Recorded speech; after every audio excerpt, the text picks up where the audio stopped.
Só um minuto.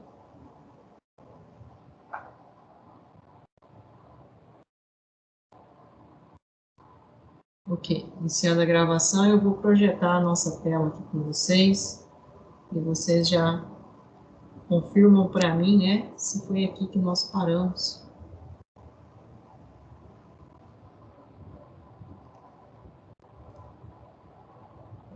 Consegue visualizar a tela aí, Danilo?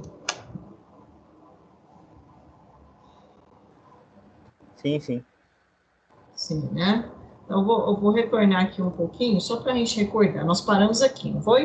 Estava falando da escala de pH, potencial hidrogênio iônico, que ela vai variar de 0 a 14 experimentalmente, né? Que é uma escala matemática, que foi desenvolvida aí pelo dinamarquês, né? Solvency, em 1868 a 1939. Na verdade, foi em 1909 essa escala, né? E onde tem o pH igual a 7, nós estamos falando de uma substância neutra. Abaixo disso, a gente fala de uma substância ácida. E acima disso, uma substância básica. Confere? Foi aqui que nós paramos?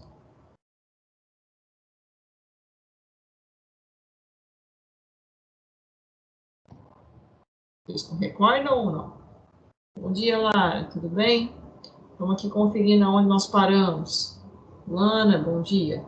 Então, eu acredito que foi aí, na escala de pH. Então, nós vamos começar agora o tema 2, que é o comportamento ácido-base segundo Arrhenius. Então, a gente falou em potencial hidrogênio iônico, né, que a gente mensura esse potencial hidrogênio iônico, e eu tenho um equipamento para utilizar para isso, que chama pH-metro. Só que, o que vem a ser esse potencial hidrogênio iônico associado a comportamento ácido e base? Nós comentamos, inclusive, se alguma determinada substância, uma fruta é ácida, né? O limão, uma laranja, por exemplo, aí eu falei, o comportamento básico, né? Na questão do paladar, né? Aí a gente citou exemplo de uma banana verde, de um caju, né? De um pseudo-fruto lá, o caju, que nós ingerimos aquela polpa, né? E normalmente a gente sente esse amarrar, né? Que é o comportamento paladar, né? Que é uma sensação de base. Bom, e aí nós falamos dos indicadores também, né? Ácido base, falamos da fenolftaleína, mostramos lá, né? Alguns indicadores. Então, assim, além de modificar, né, as cores, indicando se o meio é ácido ou se é básico, né, a gente tem outros experimentos para verificar se aquilo tem características ácidas ou básicas, tá?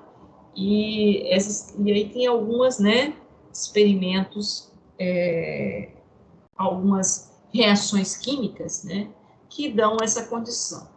E a primeira, né, uma dessas teorias que foi desenvolvida com relação a bases e outros sobre combustibilidade elétrica das soluções foi por esse cientista aqui, né, que é o Arrhenius, em 1859 a 1927, que ele descrevia algumas características ácidas. Bom, quais são? Deixa eu só pegar aqui o nosso livro, o nosso mouse permitir, vai lá.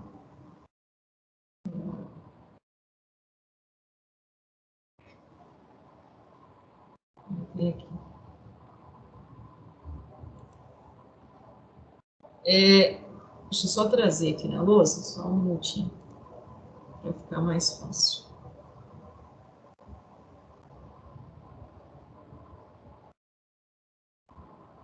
Hoje eu estou com uma certa dificuldade de trazer as coisas para a lousa. Deixa eu voltar ele aqui. Aí. Opa! Agora sim, consegui trazer. Consegue visualizar aí, pessoal, que eu coloquei aqui na lousa?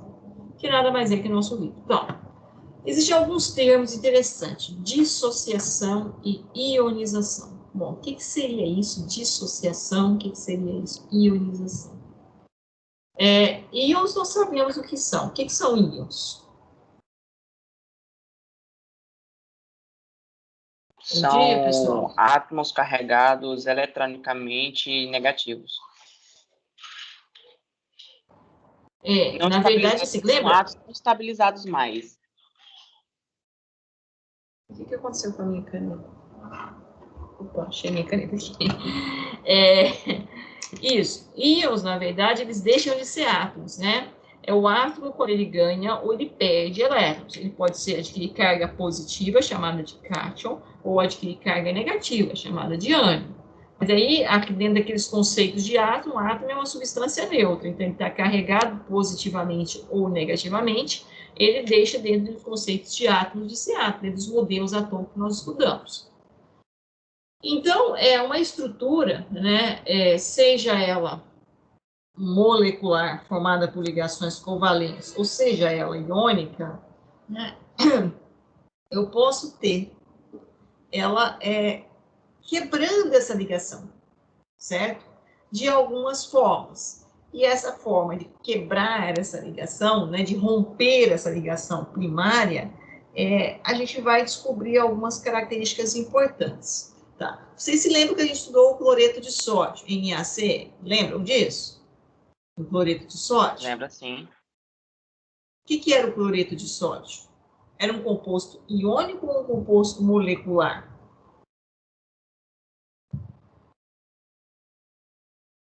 Iônico? Iônico, né? Formado por íons. O sódio perde um elétron e o cloro que recebe um elétron, né? Você já colocou um pouquinho de água num copinho e colocou sal de cozinha, porque o cloreto de sódio é uma componente do sal de cozinha, solubilizou esse cloreto de sódio em água e tentou fechar um circuito elétrico, né? Vocês que são da eletrônica, colocar um polo, né, positivo, um polo negativo e fazer tipo uma lâmpadazinha. Já fizeram isso aqui, esse experimento? Só que essa aqui é de HCl, mas aqui poderia ser NaCl também. Já fizeram isso? Esse experimentozinho assim? Não, senhora. Eu gosto de Não? colocar mais uns pregos direto na tomada. Pois é, mas esse aqui também fica interessante, né? Que é mais ou menos isso aqui, ó. Você tem o cloreto de sódio sólido, você coloca em meio aquoso. O que acontece? Você tem aqui o que nós chamamos de uma dissociação iônica. Ou seja, o sódio fica na forma de íon, Na+, aquoso, e o cloro fica na forma de Cl- aquoso. Se você evaporar a água, quem que você vai ter lá no recipiente? Novamente, o cloreto de sódio. Por isso que a gente tem essa setinha aqui, né? Ida e volta, avenida de mão dupla, vai e volta. A gente fica aqui com certo equilíbrio nessa dissociação, né? Eu fico, então, com a estrutura contendo, né? Na verdade, deixa eu só amenizar aqui um pouquinho, próximo, né? Algo assim, ó, certo? Eu fico lá com os íons sódio, positivo, não é isso? E os íons cloro, negativo. Eu estou colocando um pouquinho de cloreto de sódio em água. Então, eu tenho lá as minhas moléculas de água, lá o H2O, né? O vermelhinho com os dois branquinhos, H2O. E esse verdinho aqui é o quê? Os íons cloro, né? E o outro verdinho, os íons, na verdade, a gente fala cloreto, né? Que é o Cl-, é um ânion. E assim vai se formando, ó. Cloreto, sódio, e em volta deles tem o quê? As moléculas de água, pela parte negativa, que é o oxigênio, fica em contato, né, com a parte positiva, e a parte positiva, que é o hidrogênio, fica em contato com a parte negativa. E assim vai formando o que nós chamamos, né, de dissolução, e é uma dissociação iônica. Então, evaporei a água foi embora, volta novamente a estrutura do cloreto de sódio. Normal, né? A gente não fundiu ele, a gente só solvatou. Então, isso é um processo de dissociação. Eu tenho íons ali na minha solução. A gente fala, inclusive, que a gente tem uma solução eletrolítica. O que seria isso? Uma solução eletrolítica. O que seria uma solução eletrolítica? É uma solução que tem o quê? Elétrons, né? Eu tenho fluxo de elétrons ali e eu tenho condição de produzir, então, uma corrente elétrica. Se eu colocar um polo, né, positivo e negativo, e ligar uma lâmpada, ela vai acender, certo? Então, isso é um tipo de quê? De dissociação. Correto? Tudo bem até aí? Bom, agora aqui, Sim. então eu vou mostrar a reaçãozinha estava lá, eu mostrei aqui para vocês, certo? Eu vou tentar ampliar um pouquinho aqui, não vou copiar não, e depois se for necessário eu copio. Agora eu vou voltar aqui um pouquinho. Meu amigo Gabriel, que gosta de ler para nós, o Gabriel tem o... Eu leio. Tem mais alguém, não sei cadê, é o Caio, não sei mais. Samuel. É Samuel.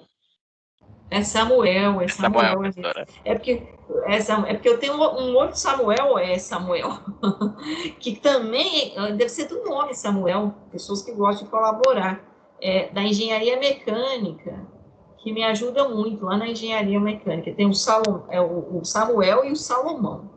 E da engenharia controle e automação tem o Matheus. E aqui eu tenho o Gabriel e o Samuel. Tá vendo? Eu vou aprendendo o nome dos alunos que participam. Eu sei todos. Bom, então, Gabriel, lê para mim daqui, é meio extenso, mas até aqui, você consegue? Onde eu fiz a marcazinha. Demais até lá embaixo? Isso, de mais até ionização. Por favor. Mas como explicar que a dissolução em água de materiais compostos de moléculas como cloreto de hidrogênio, HCl, forme soluções condutoras de corrente elétrica? As moléculas têm átomos unidos por ligações covalentes e, portanto, não há íons em sua estrutura. O HCl é uma substância molecular formada pela combinação entre átomos de cloro, a metal e hidrogênio. Portanto, não deveria conduzir corrente elétrica. E isso realmente acontece com HCl sólido, líquido ou gasoso. Mas quando dissolvido em água, forma-se uma solução condutora de corrente elétrica. Então, o que deve ocorrer entre as moléculas de cloreto de hidrogênio e as de água? Uma hipótese. O HCl é composto de moléculas polares e seus dipolos são fortemente atraídos em cada extremidade pelo contato com a água, o que favorece que a ligação covalente entre o hidrogênio e o cloro seja desfeita e que se formem íons, fenômeno conhecido como ionização. Opa, então vamos entender isso aqui com o Gabriel. Então, o cara, a discussão é interessante. Primeiro, lá no cloreto de sódio, formado por ligação iônica. Coloquei em meio aquoso, ocorreu a dissociação dos íons. Conduz corrente elétrica tranquilo. Mas agora ele vem com a indagação. Cloreto de hidrogênio, HCl, não é ligação iônica. Como assim? Nós sabemos, nós somos expert nisso, né? Não é ligação iônica. Por que não, professor? Porque nós temos, então, hidrogênio, cloro. Lembram disso? Compartilhamento, ligação covalente. Agora, nós temos uma molécula, colocou em meio aquoso, água. Aqui está a molécula de água. Par de ligação, ligante, outro par aqui. Não é isso? Angulação importante, né, de 105 graus. Bom, o que acontece quando eu coloco, então, o HCl, né, em contato com as moléculas de água? O cloro e hidrogênio, quem é mais eletronegativo, hidrogênio ou cloro? O cloro. Como é que é, professor? O cloro. Eletronegatividade, né? Quem puxa mais elétrons é o cloro, não é isso? Então, o cloro, na verdade, esse par de elétrons, ele fica mais próximo de quem? Do cloro. Oxigênio e hidrogênio, quem é mais eletronegativo é o oxigênio. Agora, entre o oxigênio e o cloro, quem é mais eletronegativo? É o cloro ou é o oxigênio? Aí você tem que ir lá na tabela e olhar. Se você olhar, você vai ver, né, que a eletronegatividade ela cresce da esquerda para a direita e de baixo para cima. Então, o cloro é mais eletronegativo do que o oxigênio. Então, nessas condições, olha o que acontece. Esse cloro, quando em algum momento que o par de elétrons vai ficar mais próximo do cloro. Então, aqui vou ter uma densidade negativa e aqui uma densidade positiva. Isso nós tínhamos falado, inclusive, de polarização. É uma ligação polar e uma molécula polar. Lembram disso? A mesma coisa aqui no caso da molécula de água. Só que esse par de elétrons aqui, ele é um par de elétrons não ligante. Mas entre ligar com hidrogênio e cloro e se aproximar essa molécula, que é o que acontece quando eu coloco água, H2O, e coloco aqui HCl, né, em contato com a molécula as moléculas de água. Esse hidrogênio perde o elétron dele para o cloro. E aproximando aqui do oxigênio, ele tem preferência em ligar com o oxigênio, por quê? Porque o oxigênio é menos eletronegativo do que o cloro. Apesar que quando ele sai, ele deixa o elétron que estava estabilizando o orbital dele do cloro e deixa o elétron dele também para o cloro. Então, na saída dele, o que acontece? Ele solta daqui e entra aqui. Automaticamente, simultaneamente, né? Esse hidrogênio solta o elétron e liga com o oxigênio.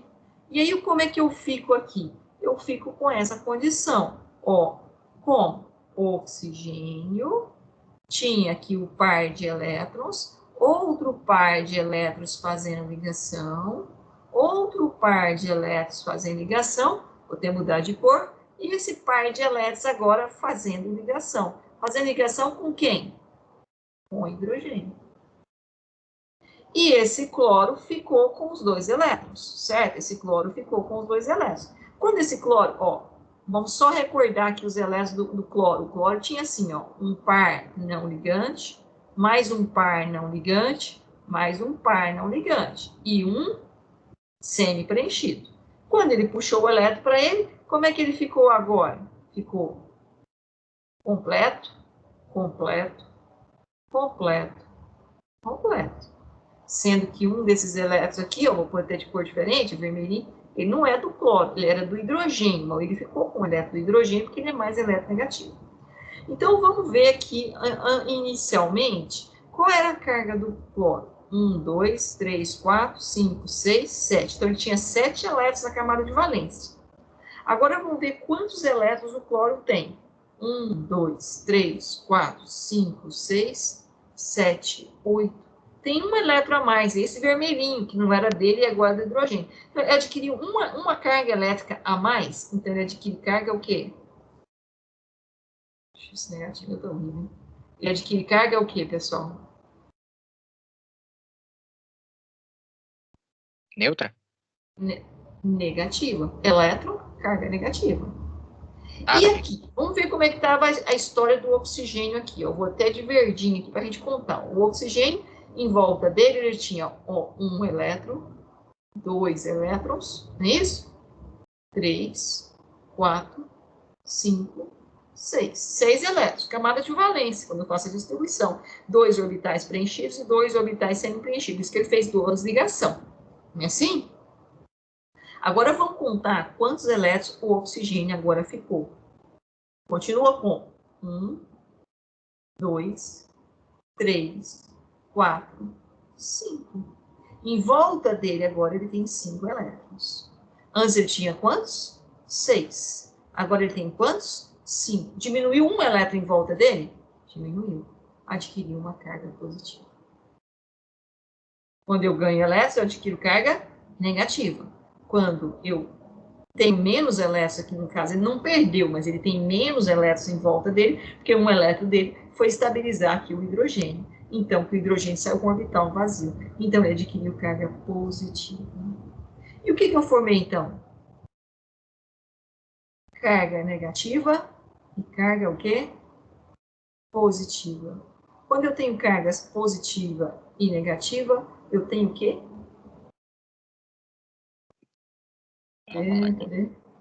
Ionização. Eu tenho o quê?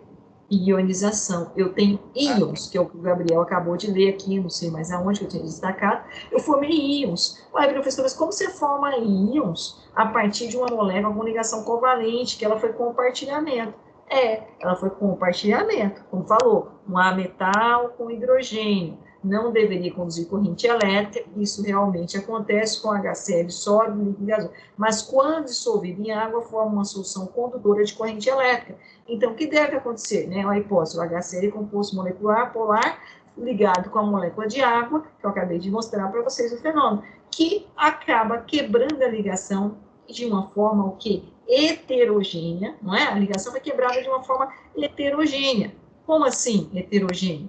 Heterólise. Quebrei não ao meio, quebrei aonde o hidrogênio saiu sem nada e o cloro saiu com um elétron. Só que esse hidrogênio sem nada é uma espécie que não existe. Então ele tem que ligar com alguém. E ele vai ligar com quem? Com a molécula de água que está próxima a ele. Então, isso é o que se forma quando eu coloco uma substância que tenha hidrogênio, está ligada a um elemento mais eletronegativo, logicamente que é o hidrogênio, em presença de água, eu posso ocorrer esse fenômeno aqui que nós chamamos de ionização. E, né, esse fenômeno de ionização, onde eu tenho a formação do ânion e eu tenho a formação desse composto. Sabe como é que a gente escreve esse composto aqui? A gente escreve ele assim, ó. Quantos hidrogênios eu tenho? 3. Então, eu falo H3. Um oxigênio. Tá aqui o oxigênio. E a carga positiva não está no oxigênio? Não representa. Chama H3 ou mais. A gente fala que é o íon hidrônio ou hidroxônio. E esse, que era que a gente falou mesmo? Era aqui, deixa eu só voltar aqui. Nós tínhamos dito, né, anteriormente, potencial hidrogênio iônico, não foi isso? pH, lá no início, lá na outra parte do livro da semana passada, nós falamos em potencial hidrogênio iônico. E aí vocês falam, o potencial hidrogênio iônico, chamado pH, né? Esse pH, o P minúsculo e o H maiúsculo, é o potencial hidrogênio iônico. E nada mais é do que isso aqui, então, pessoal, que nós acabamos de fazer. O potencial hidrogênio iônico, ele mensura, né, quanto eu tenho de H3 ou mais formado. Quanto maior é a concentração de H3 ou mais, maior é o caráter ácido da substância. É isso aqui que vai caracterizar a acidez. Lembra que eu falei assim, você comeu pimenta e alguém mandou você tomar água. Sabe o que acontece? Logicamente que o ácido que está na pimenta é um ácido orgânico, mas esse ácido orgânico, em contato com a água, ele libera os hidrogênios da mesma forma, cisão heterolítica, heterólise, esse hidrogênio sai e liga com a molécula de água. E quanto mais H3 ou mais formado, maior é a concentração hidrogeniônica. Quanto maior é a concentração hidrogeniônica, maior é a acidez do meio, ou seja, menor é o pH, porque quanto menor é o potencial hidrogeniônico, né, que eu vou mostrar ainda como se determina ainda através de uma escala logarítmica, então, quanto maior a concentração, menor o potencial hidrogeniônico. E quanto menor o potencial hidrogeniônico, né, maior é a acidez do meio. Lembra? Nós falamos na escala de pH, né? Ela vai de quanto? Ela vai de... A escala de pH vai de quanto? Uma reta aqui.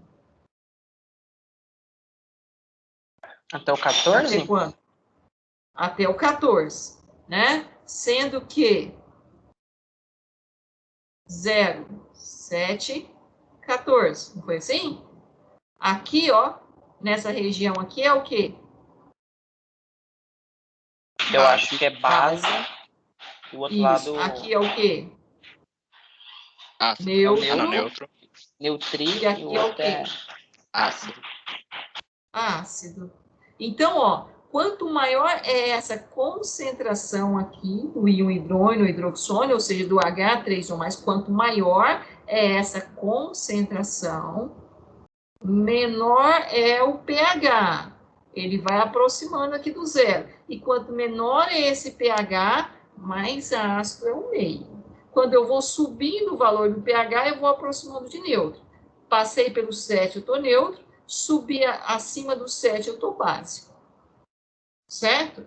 Então, isso é que caracteriza o grau de acidez. Então, se eu perguntasse para vocês, qual que é a diferença, pessoal, entre dissociação e ionização?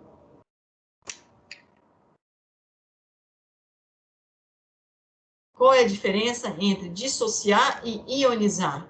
Ionizar, as moléculas estão se juntando, né? O dissociar, elas estão, na verdade, estão separando. Já eram íons, já tinha sido formado por ligação o quê? Iônica. Iônica. Né? Mas ele vai e forma aí, né, a molécula, ela só se separa, né? Os íons se separam, se solvados se separam, mas já existiam. Agora, a ionização não, eu não tinha íons, né? No HCl eu não tinha íons, era um composto molecular, tá vendo aqui? Mas em contato com a água, eu tenho, então, a formação, né? Aqui a gente apresenta, resumidamente, H+, mas essa espécie H+, ela não existe.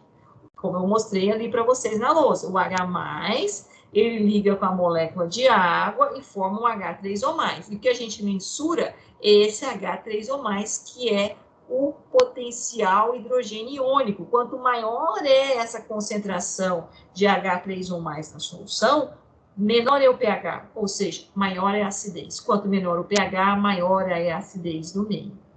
Certo?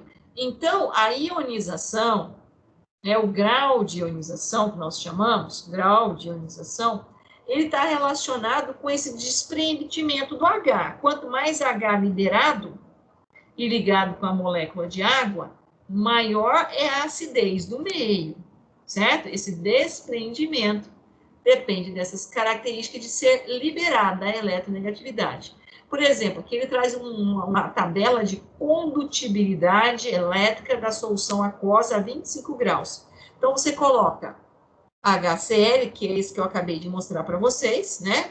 Cloreto de hidrogênio, em meio aquoso. Aí eu posso falar ele de ácido clorídrico. Se ele não tiver em meio aquoso, eu não falo ácido clorídrico. Eu já vou falar isso aqui, que é importante, que às vezes cai no Enem, assim, o cara coloca assim, ó, HCl, e pede lá a nomenclatura do composto. Aí lá tem, né? Ácido clorídrico. Primeira letra A já é ácido clorídrico. Aí a outra vem íon cloreto. Aí a outra vem cloreto de hidrogênio, papapá. Aí o aluno já só olha a primeira, né? Que questão banal, que questão fácil. HCl, eu estudei lá na química, nas aulas da professora Ana Carla, que é ácido clorídrico. Não, não. Vocês estudam lá na física, né? Que o corpo está em movimento ou em repouso, depende de quê? Depende das Ação forças. externa. Depende do referencial adotado. Ele pode estar em repouso em relação a um referencial e em movimento em relação a outro referencial, não é assim? Aí aqui eu vou definir para vocês ácido. Uma substância, ela pode ser ácida ou pode ser básica. Depende com que ela está ligada, associada. Então, essa substância que eu coloquei aqui para vocês, do jeito que ela está aqui, ó, HCl, se não tivesse essa palavra aqui, ó, aquosa, se não existisse essa palavra aquosa, eu ia falar que ela era cloreto de hidrogênio. Agora, como tem a palavra solução aquosa, aí eu vou falar que ela é um ácido clorídrico. Porque em meio aquoso, ela sofre ionização. E se ela sofre ionização, ela tem produção de quem? De H3O+. Se ela tem a produção de H3O+, ela conduz corrente elétrica, ela tem o H3O+, que é a característica de um meio ácido.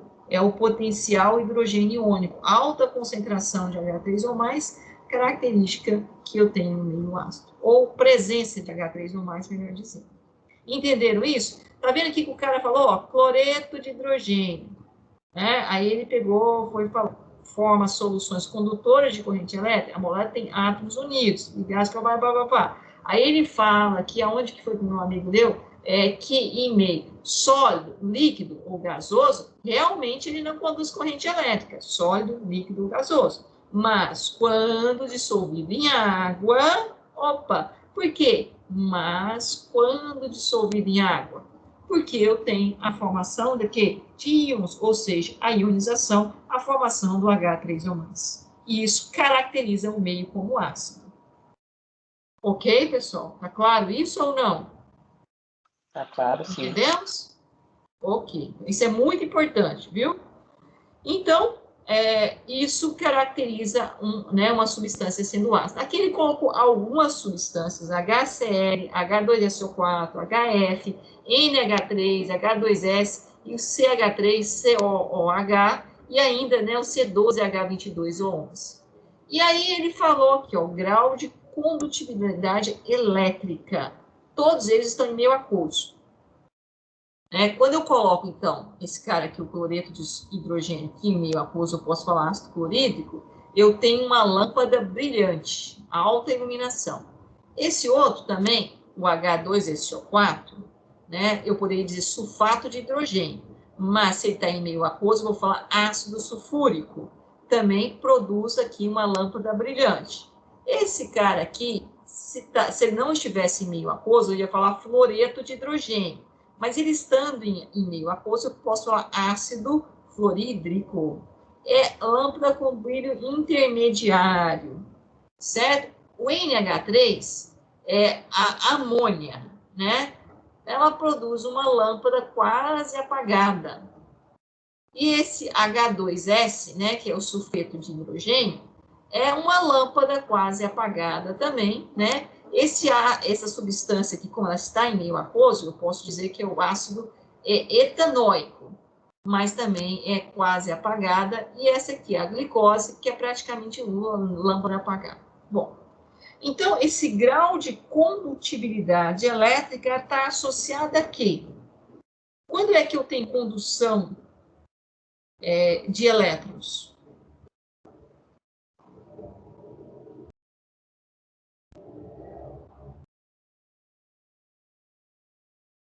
Quando o meio está ionizado. Quando eu tenho íons, então eu tenho elétrons circulando, quanto maior a quantidade de elétrons, maior a possibilidade de ter uma corrente elétrica em alta, Então, exatamente, quanto maior é a ionização, maior é o grau, Ou seja, maior o grau de ionização, maior a condutividade elétrica. Então, o que ele fala é o seguinte, que nós temos diferentes graus de ionização para substâncias de origem molecular. Como nós acabamos de ver, todas essas substâncias aqui são formadas por ligações covalentes. Então, são substâncias o quê? Moleculares. Umas com alto grau de ionização e outras praticamente sem ionização. Certo? O que está associado a isso? Eu vou pedir ao meu amigo Gabriel para ler. Assim, até aqui, até fraco. A partir da onde, professora? Assim? Até aqui, assim. Ok. Assim, quando a maior parte das moléculas se ioniza em água, a lâmpada apresenta um brilho forte em razão da grande quantidade de íons livres formados. Nesse caso, tem-se um eletrolito forte. Por outro lado, se a solução apresenta condutibilidade elétrica baixa, pequena quantidade de íons livres é formada e, assim, tem-se um eletrolito fraco. Essa classificação... desculpa, acabou.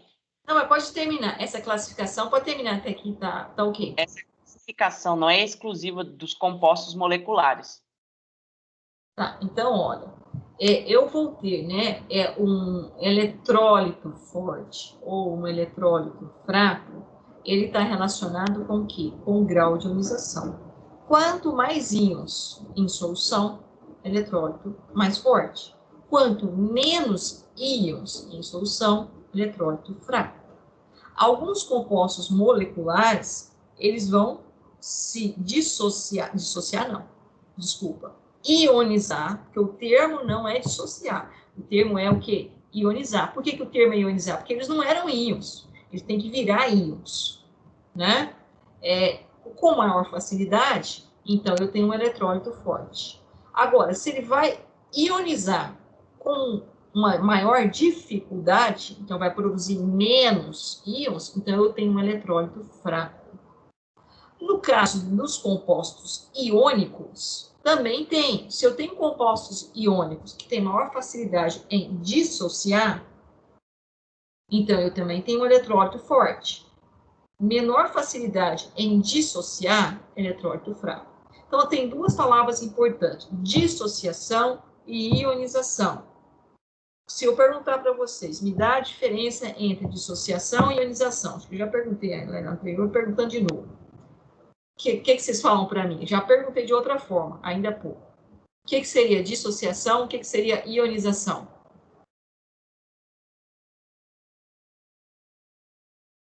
Dissociação quebra os íons e ionização faz íons. Que é a partir de moléculas compostos, melhor, a ionização é a partir de compostos moleculares e a dissociação é a partir de compostos iônicos. Tá claro isso? Todo mundo entendeu isso, pessoal? Bom dia, bom dia. Hoje tem 22 alunos. Então, ok, ótimo. Então, ó, nós temos aqui 3 substâncias que nós já tínhamos olhado lá em cima e a gente volta nelas aqui. A dissociação é quando eu tenho compostos iônicos. A ionização é quando eu tenho compostos moleculares. O que são compostos moleculares? Aqueles formados por ligações covalentes. O que são compostos iônicos? Aqueles formados por ligações iônicas. Tudo bem? Mais alguma dúvida? Não, senhora. Ó, aqui ele deu um exemplo, né, experimental. Ele diz assim, ó, tem a substância HCl, H2S e C12H12, H22O11. E ele colocou número de moléculas ionizadas para cada 100 moléculas dissolvidas. Vamos supor, então, se eu pegasse 100 moléculas de HCl e colocasse em meio aquoso, 96 moléculas iria ionizar. Se eu colocar aqui H2S, né, e em 100 moléculas, né, de H2S em meio aquoso, apenas uma ia ionizar. E se eu colocar 100 moléculas da glicose em água, nenhuma vai ionizar. Então, o que é esse valor? 96, 1 e 0. É o percentual, né, de capacidade da substância em se ionizar.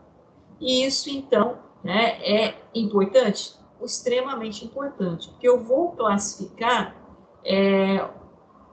isso no sentido de que do grau de ionização. E o grau de ionização vai caracterizar a força daquele eletrólito. Quanto maior é o grau de ionização, maior é a força do eletrólito.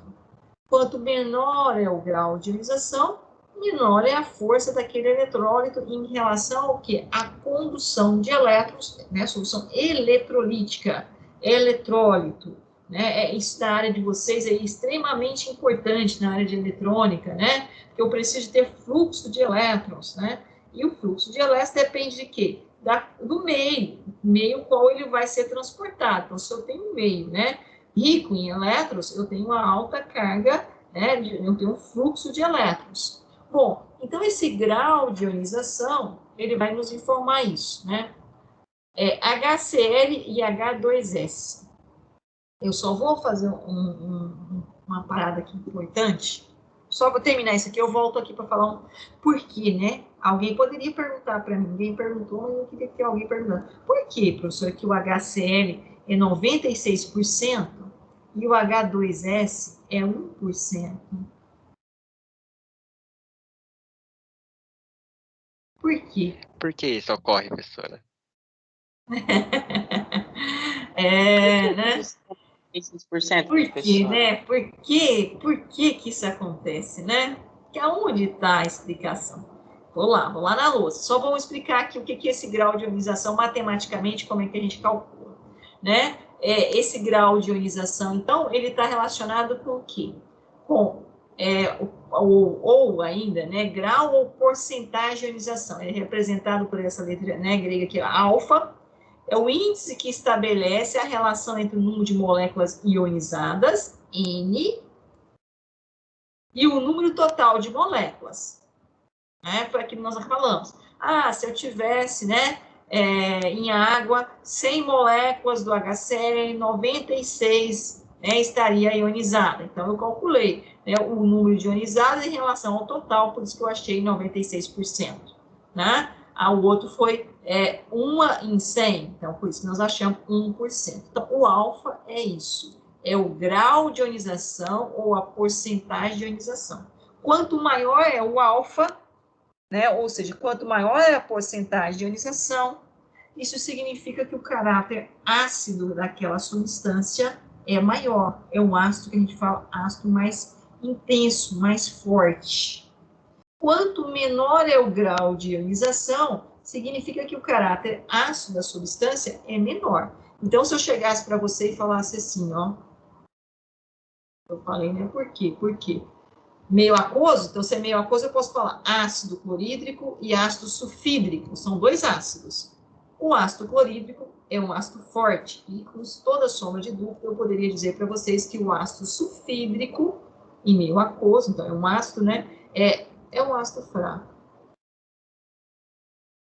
E isso está relacionado com a possibilidade, vou voltar lá agora, assim, a nossa louça. Quando eu mostrei aqui o ácido clorídrico, eu falei, o hidrogênio sai e vai ligar com a molécula de água um par de elétrons, porque quem é mais eletronegativo? É o cloro ou é o oxigênio?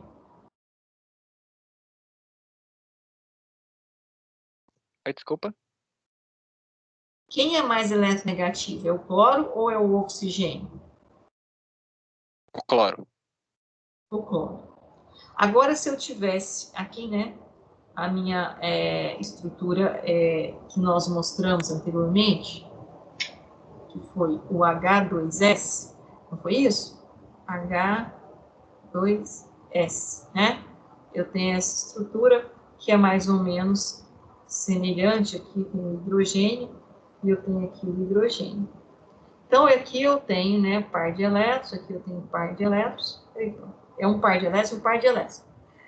Mas entre enxofre e oxigênio, quem é mais eletronegativo? O enxofre ou o oxigênio? O enxofre. É o oxigênio. Mais eletronegativo? Isso. Ok. O oxigênio é mais eletronegativo do que o enxofre, viu, Felipe? Então, com que o hidrogênio prefere ligar? Com o enxofre ou com o oxigênio? Quem que vai judiar menos dele?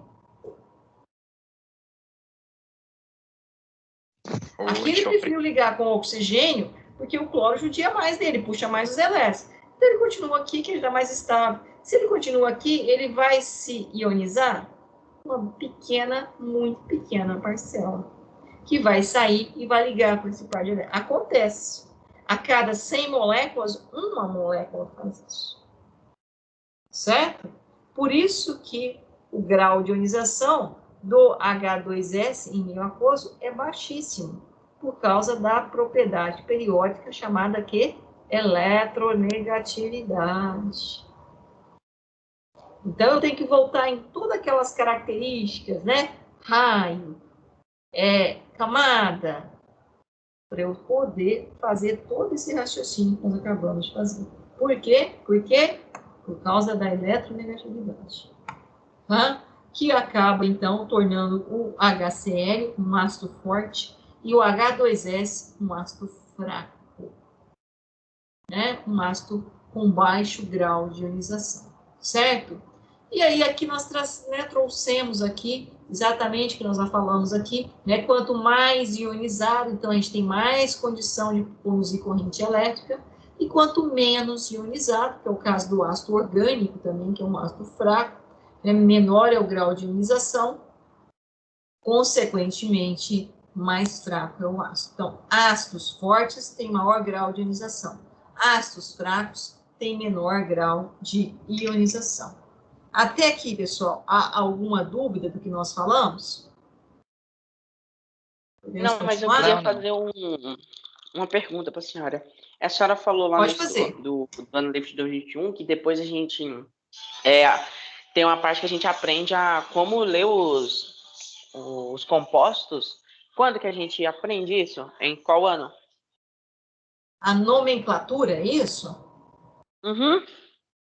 Isso, como eu estou falando, cloreto de hidrogênio, ácido clorídrico, né?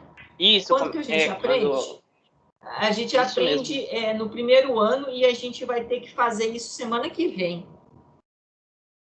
Já que você tocou no assunto aí, a gente vai, daqui a pouquinho, eu vou precisar de uma colaboração de vocês, no sentido de, apesar que vocês serão meus alunos, pelo menos no horário que me passaram ontem, se eu não estou enganada, vocês estão comigo no segundo ano. E o que, que a gente faz? A gente retoma aonde nós não terminamos no primeiro ano, que é o caso que nós não vamos terminar o primeiro ano. Mas tem muito conteúdo importante do primeiro ano? Tem, e eu preciso retomar. No ano passado, a turma do primeiro ano, eu retomei pouca coisa, eu tinha quase terminado todo o livro. Mas esse ano não, né? Por causa de toda essa situação que vocês estão aí cientes dela. Então, mas eu pretendo, pelo menos a nomenclatura de ácido e base, trabalhar com vocês semana que vem. Para depois aplicar a prova. E eu tenho que fechar a nota até dia 20 de março.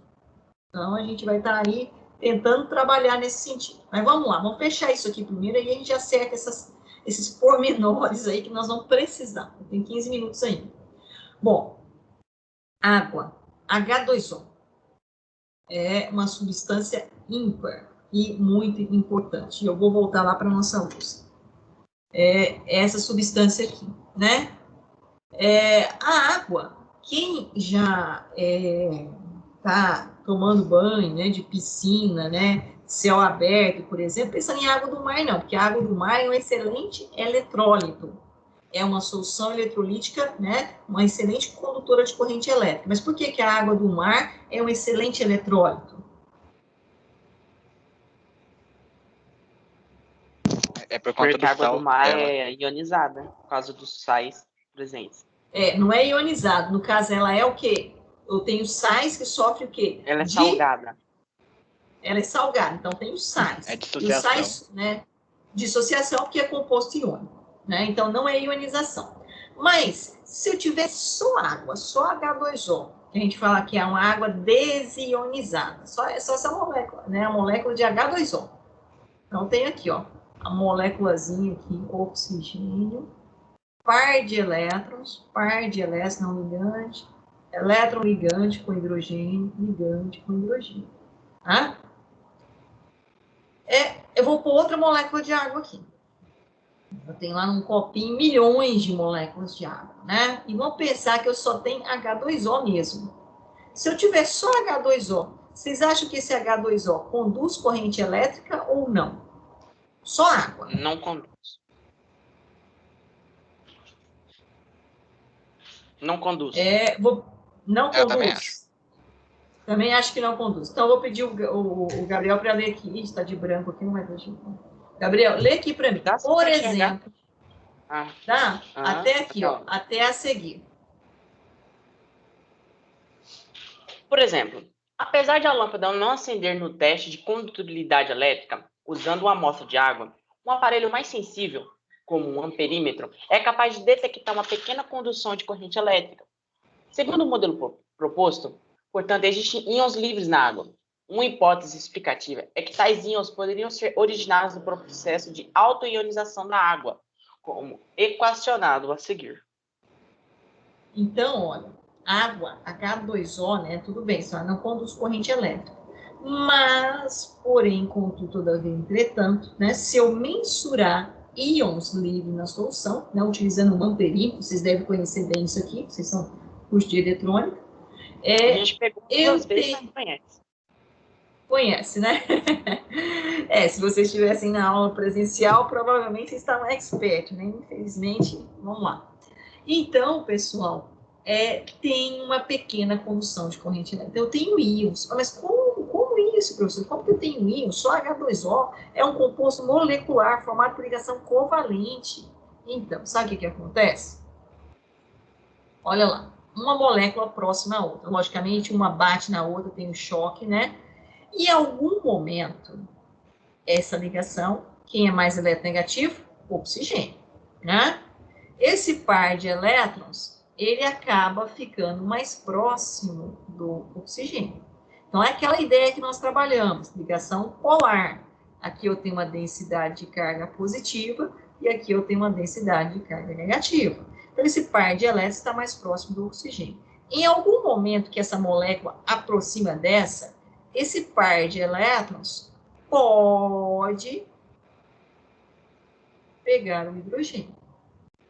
Quando isso acontece, nós temos a formação disso aqui, ó. O que aconteceu? Né? Eu vou fazer aqui embaixo essa molécula aqui. Quando depois que pegou o hidrogênio, olha lá, eu continuo aqui com o meu oxigênio, fico aqui com o meu par de elétrons do oxigênio, outro par de elétrons do oxigênio, só que agora eu fico com um elétron que era do oxigênio e fico com um elétron que era de quem?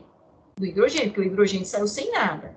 E aqui eu continuo com o meu par de elétrons fazendo ligação. E essa molécula de água, como é que ela fica? Essa molécula de água fica da seguinte forma: oxigênio, par de elétrons fazendo ligação com hidrogênio, par de elétrons fazendo ligação com hidrogênio, e esse par de elétrons aqui, um elétron que era do oxigênio, e o outro elétron que era do oxigênio, só que fazendo ligação com hidrogênio que entrou. Vamos ver as cargas que adquiriu aqui, se adquiriu carga. Como adquiriu? Vamos lá. Olha, aqui em volta do oxigênio tinha 1, 2, 3, 4, 5, 6. Só em volta do oxigênio, contando os elétrons que estavam em volta do átomo de oxigênio. 6. Agora vamos contar os elétrons que estão em volta do átomo de oxigênio. 1, 2, 3, 4, 5, 6, 7. Porque esse vermelhinho agora está em volta do oxigênio. Então, ele saiu de 6, passou para 7. Adquiriu uma carga o quê? Negativa. Negativa. E agora vamos ver essa molécula de água aqui, ó. Antes eu tinha quantos elétrons em volta do oxigênio? 1, 2, 3, 4, 5, 6. Então, eu tinha 6 elétrons, camada de valência do oxigênio, 6 elétrons. Agora vamos contar quantos elétrons eu tenho em volta do oxigênio. 1, 2, 3, 4, 5. Agora eu só tenho 5 elétrons em volta do oxigênio e eu tinha 6. Adquirir carga o quê? Positivo. Positivo. Então, essa molécula aqui, ela nada mais é do que esse composto aqui. OH-. E essa aqui, nada mais é do que nós já conhecemos ela. H3O+. Esse composto nós chamamos de íon hidroxila ou oxidrila, e esse aqui íon hidrônio ou hidroxônio, o H3O+. Tá aqui, ó, H+, que ele representa sinteticamente, mas lembrando a vocês que essa espécie H+ não existe, ela só existe dessa forma, questão de estabilidade, o hidrogênio ficar com o orbital dele vazio, sem nada, não consegue existir. E OH-. Isso aqui caracteriza o meio se ele é ácido. Quanto maior é isso aqui, maior é o grau de acidez. Não foi isso que nós falamos? E isso aqui, pessoal, OH- caracteriza o grau de basicidade do meio. Então, quanto maior é essa concentração de OH-, maior é a característica básica. Quanto maior é a concentração de H3O+ no meio, maior é a característica ácida. Para o professor, então a água é o quê? Ácida, básica ou ácida?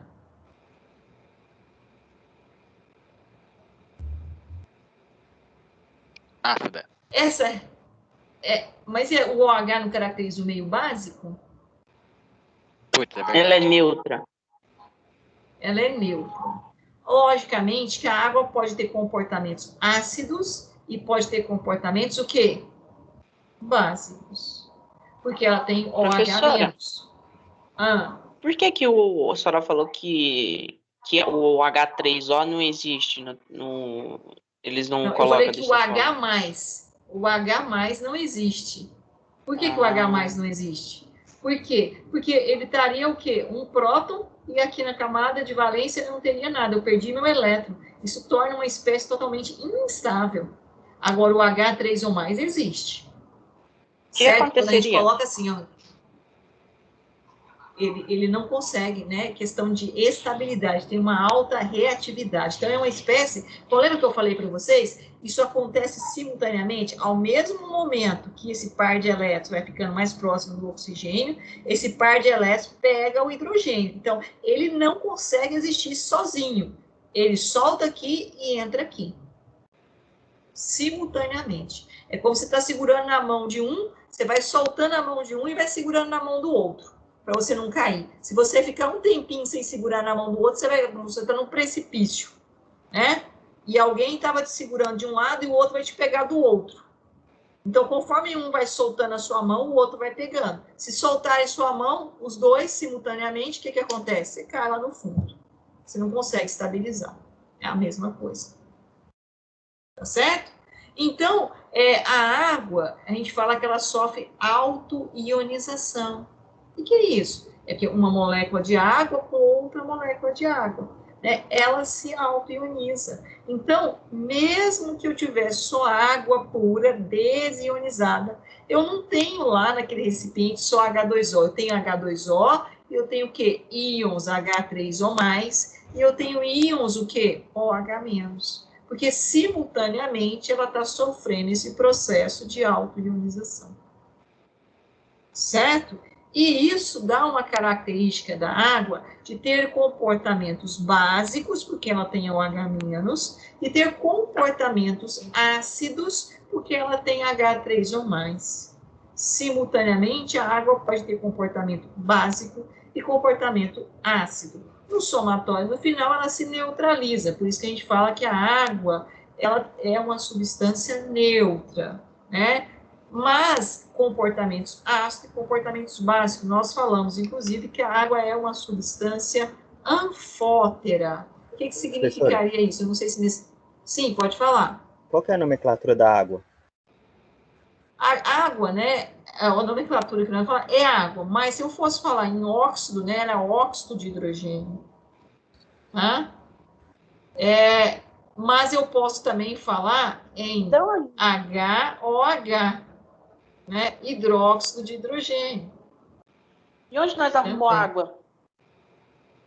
Bom, aí, né, a gente tem muitos processos biogeoquímicos que explicam... onde que surgiu a palavra? A nomenclatura água, eu vou ficar te devendo, porque historicamente eu não me lembro, mas eu posso pesquisar quando que deram o primeiro nome e por que deram o nome de água, né? Igual a gente dá o nome aí de Gabriel, Samuel, né? Mas eu não sei quem chamou de água pela primeira vez. Realmente, aí eu tô...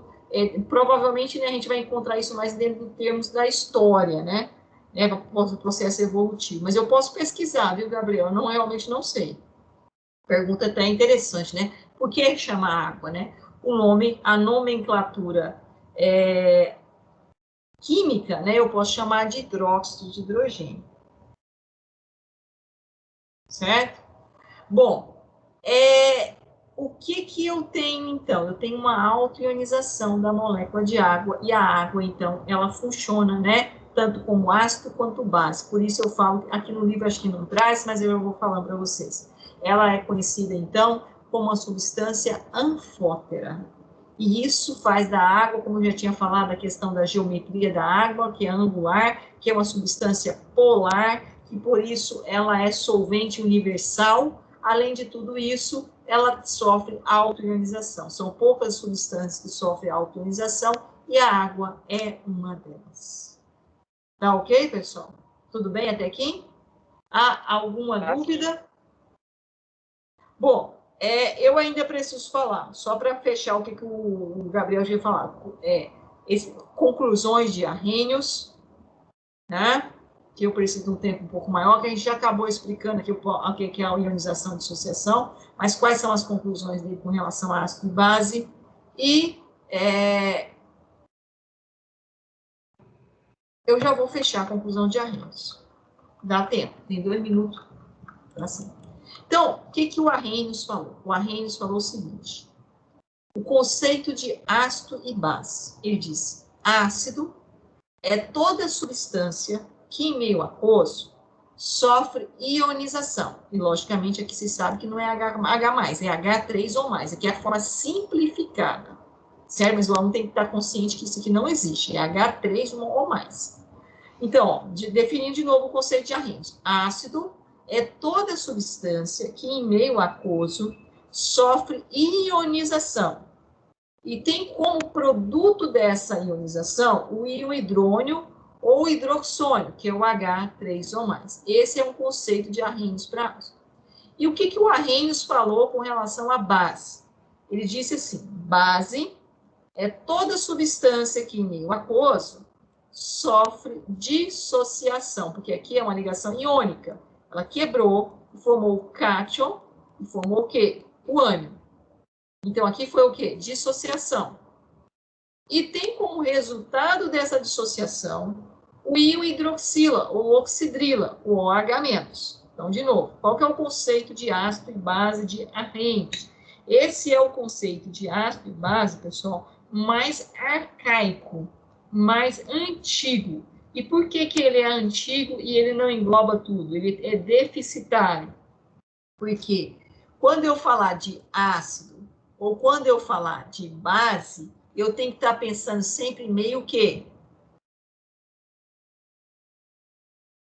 Aquoso? Aquoso, presença de água. Por isso que eu falei lá anteriormente para vocês. Ah, se o cara apresentar essa substância aqui para você e não falar que ela está em meio aquoso, você não fala que é ácido clorídrico, você vai falar que é cloreto de hidrogênio, que lá na nomenclatura eu vou de novo falar nisso. Por quê? Porque se ela não estiver em meio aquoso, eu não sei se ela é ácida ou se ela é básica, que eu falei, depende com que ela está associada. Se essa substância estiver em meio aquoso, ela sofre ionização e produz o H3 ou mais. Então, ela é ácida, pelo conceito de Arrhenius.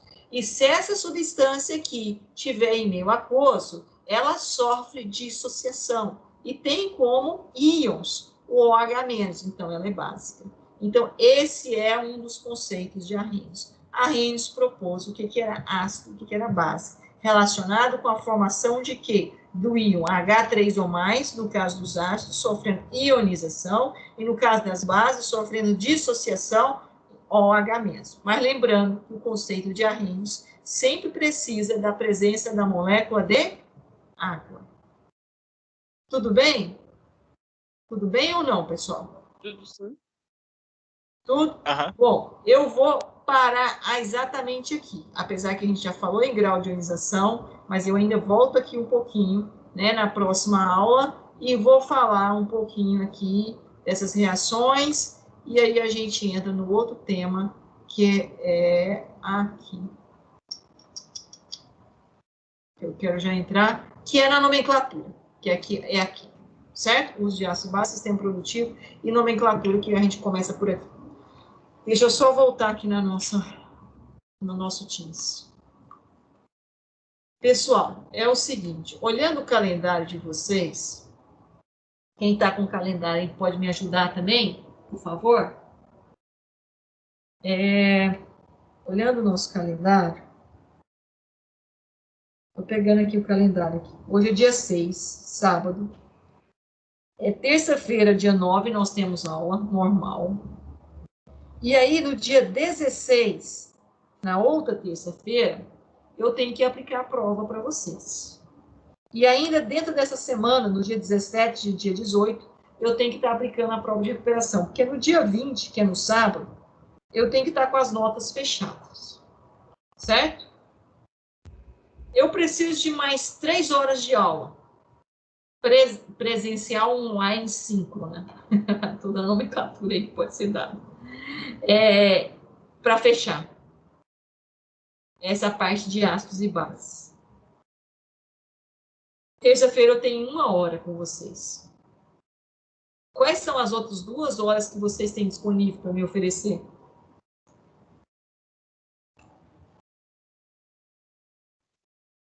Olha, que eu saiba só terça-feira. Eu não sei se sábado que vem também tem.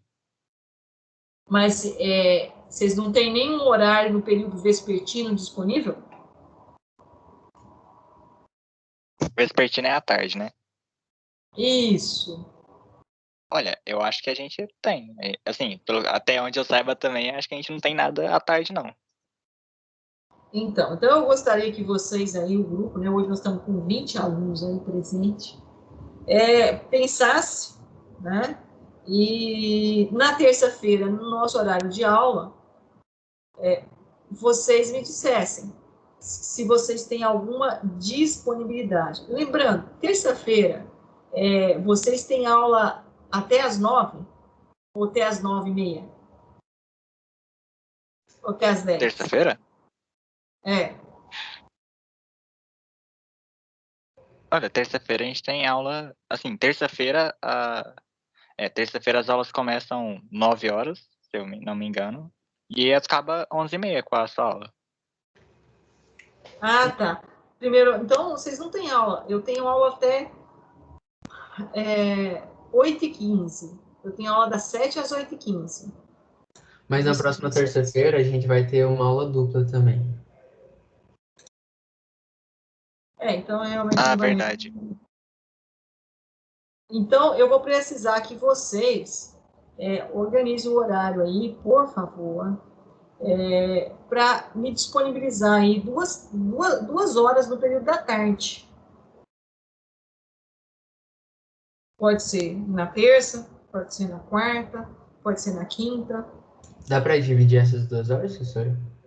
Isso, eu pensei em dividir para não ficar cansativo. Ah, ok. Certo? Então, a gente pega uma hora num dia, uma hora no outro dia. Vamos supor, eu posso na terça, das 2 às 3 horas da tarde, e na quarta, das 2 às 3 horas da tarde. Entendeu? Para não ficar tão cansativo. Porque eu sei que depois de uma hora vocês cansam, eu fico falando, mas eu percebo que vocês já não estão muito afim mais. Então, a gente faria, né? Fecharia essa parte aqui de conceitos de ácidos e bases. Pode ser, pessoal? E aí, quando fechando isso, vamos supor que vocês verificam as possibilidades, vamos supor que a possibilidade de vocês seja na terça-feira, às 14 horas até às 15, e na quarta-feira, das 14 às 15 horas. Então, aí a gente já acerta o conteúdo da prova para dia 16, que eu falei, né? Dia 16, que é na outra terça-feira. E aí, dia 17 ou 18, eu já agendo com vocês a prova de recuperação, e dia 20 já está lá no sistema a nota do ano, né? Fechada. Combinado, pessoal? Pode ser assim, parando a gravação, se não há nenhum problema. Pode ser assim ou não? Ah, por mim pode ser de boa. Por mim também. Então, vocês fecham aí com os colegas, entram num consenso quando for na terça. Quem é o representante dessa turma? A Ana Júlia. Então, a Ana Júlia, tá por aí, Ana Júlia? Não, né? Ana Júlia? Mas avisa, se ela não tiver. Vocês avisam para ela, então, para ela organizar se é terça ou é quarta. Quer dizer, se pode ser terça e quarta. Melhor, terça ou quarta. É terça e quarta. Certo? Combinado? Ok. Certinho. Então tá. Certinho, então, combinado com vocês. E até terça-feira, das 10h30 às 11h30, continuando aqui, então. Ok, pessoal? Tchau, tchau. Bom final de semana para todos. Tchau, professora.